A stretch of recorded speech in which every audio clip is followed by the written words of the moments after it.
अस्सलाम वालेकुम। आज हम एक बहुत ही दिलचस्प सवाल पर बात करने वाले हैं। एक ऐसा सवाल जो कुरान पढ़ते हुए अक्सर जहन में आता है।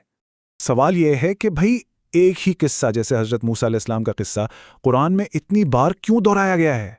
क्या ये बस एक ही बात बार बार कही जा रही है या फिर इसके पीछे कोई बहुत गहरी हिकमत है? तो आइए इसी को समझते हैं। असल में ये महज तकरार है ही नहीं, ये तो एक बहुत ही गहरी और ज़बरदस्त बयानिया तकनीक है जो पूरी की पूरी हिकमत से भरी हुई है। आज हम इस मौजू को इन नुकात के ज़रिए समझने की कोशिश करेंगे कि ये एक ही कहानी बार बार क्यों। कुरान तारीख की किताब है या हिदायत की? हर जाविये से नया सबक कैसे मिलता है? सामईन के लिए उसमें क्या पैगाम है? और इससे नबी करीम सल्लल्लाहु अलैहि वसल्लम के दिल को कैसे तक़वियत मिलती थी? आखिर में हम इन सारी बातों का खुलासा देखेंगे। अच्छा, तो सबसे पहली और सबसे बुनियादी बात जो समझने की है ना, वो ये है कि कुरान कोई तारीख की किताब नहीं है, ये हिदायत की किताब है। अब इस फ़र्क को समझने के लिए ये मुवाज़ना देखें। जो तारीख की किताब होती है वो वाक़यात को तरतीब से बताती है, यानी अलिफ के बाद बे, बे के बाद जिम। लेकिन कुरान का मामला अलग है। ये एक हिदायत की किताब है। यहाँ हर कहानी किसी सूरत के मरकज़ी ख्याल, उसके कोर मैसेज के साथ जुड़ी होती है। असल मकसद सबक सिखाना है, तारीख लिखना नहीं। मतलब ये कि अगर किसी सूरत का मरकज़ी मौजू तौहीद है तो किस्से का सिर्फ वही हिस्सा सामने आएगा जो तौहीद के पैगाम को और पक्का करे। इसी तरह अगर मौजू सब्र है तो किस्से का वो पहलू नुमायां होगा जिसमें आजमाइशों और साबित कदमी का जिक्र हो। यानी हर छोटा सा हिस्सा भी एक बड़े मकसद को पूरा कर रहा होता है। अच्छा, अब आते हैं अगले नुक्ते पर कि हर बार एक ही कहानी से एक नया सबक कैसे निकलता है। इसको समझने के लिए ना, हीरे की मिसाल बड़ी जबरदस्त है। सोचें कि एक हीरा है, आप उसे जिस भी जाविये से देखेंगे एक नई चमक, रोशनी की एक नई किरण नजर आएगी, है ना? बिल्कुल इसी तरह कुरान जब एक ही किस्से को मुख्तलिफ सूरतों में बयान करता है तो हर बार एक नया सबक, एक नई हिकमत, एक नई इंसाइट सामने आती है। इसकी सबसे बेहतरीन मिसाल हज़रत मूसा अलैहिस्सलाम के किस्से में ही मिलती है। अब देखें, सूरतुल क़सस में उनकी ज़िंदगी के सफ़र, उनकी आज़माइशों की पूरी तफसील है।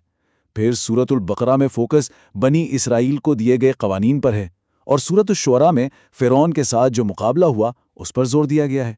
तो किस्सा एक ही है, लेकिन हर बार जाविया बिल्कुल मुख्तलिफ, सबक बिल्कुल नया।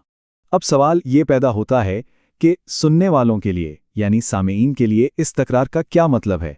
इसका मकसद क्या है? ये मिसाल वाकई दिल को लगती है। जैसे एक माँ होती है ना, वो मोहब्बत और फिक्र में अपने बच्चे को एक ही अहम नसीहत बार बार करती है तो वो उसे दोहरा नहीं रही होती, वो इस बात की अहमियत जता रही होती है।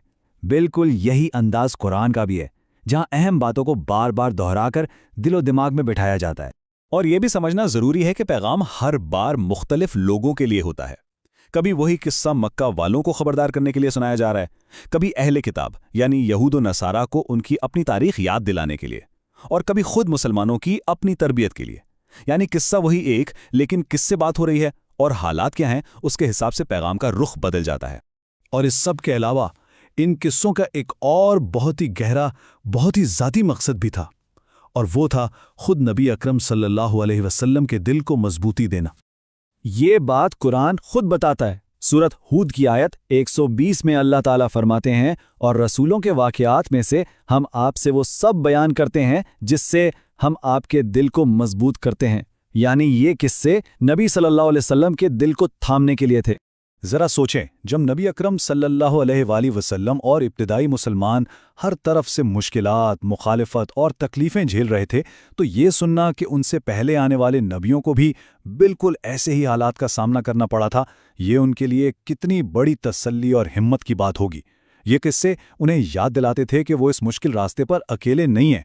तो चलिए अब इन सारी बातों का खुलासा करते हैं और देखते हैं कि इन किस्सों का दोहराया जाना असल में हिकमत का कितना बड़ा खजाना है। तो इस बयानिया हिकमत के ये 5 सुतून हैं। पहला, मुख्तलिफ असबाक यानी एक ही वाक़े से कई सबक सीखना। दूसरा, सामीन का सियाको सबाक मतलब हर गुरु के लिए अलग पैगाम। तीसरा, मोहब्बत भरी ताकीद ताकि अहम बातें दिल में बैठ जाएं। चौथा, इलाही मदद यानी नबी सल्लल्लाहु अलैहि वसल्लम के दिल को मजबूत करना। और पांचवां, फसीह बलीग डिज़ाइन जो कुरान की अदबी अजमत को जाहिर करता है। तो अब जब अगली बार कुरान में कोई जाना पहचाना किस्सा सामने आए तो इसे सिर्फ एक दोहराई हुई कहानी समझकर आगे ना बढ़ें, बल्कि एक लम्हे के लिए रुक कर सोचें یہ ایک دعوت ہے، دعوت اس ہیرے کو ایک نئے زاویے سے دیکھنے کی اور یہ سوال کرنے کی کہ آج اس وقت اس میں میرے لیے کون سا نیا سبق چھپا ہے۔